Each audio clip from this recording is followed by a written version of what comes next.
Qui sibi nomen imposuit Benedicti XVI.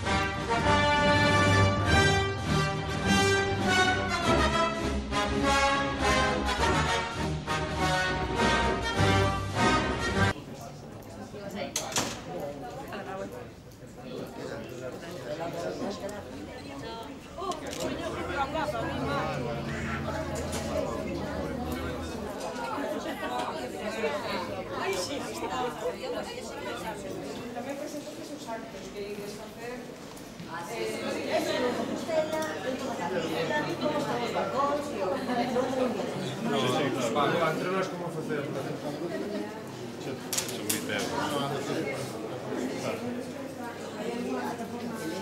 Conocido como Papa Benedicto XVI, para que sexa detido cando entre en territorio español. Nos baseamos nos artigos do Código Penal 607.2 de apoloxía do xenocidio e 607 bis sobre dos crimes de lesa humanidade para condear a esta persoa. Entre os feitos que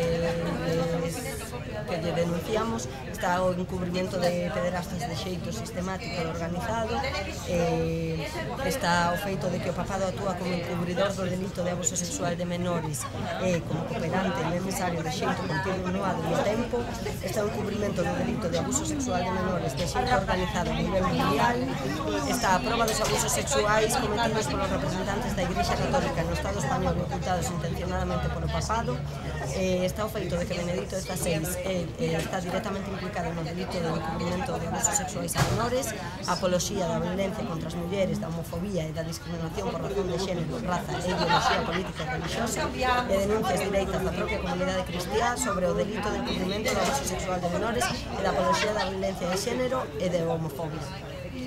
Esos son os feitos. A denuncia presentou a primeira Mulleres Transgredindo, que é un colectivo que forma parte da Red Feminista Galega, é aberta a calquer colectivo e persoa a nivel individual. Entregamos a primeira fai unha semana xusto e constanos que xa hai moitas achegas a nivel individual. Na rede está a denuncia, podese descargar, son 20 páxinas, DNI e ao xulgado de instrucción de Garda de Santiago, de onde nos estamos presentando, pode ser presentar en calquer xulgado de instrucción.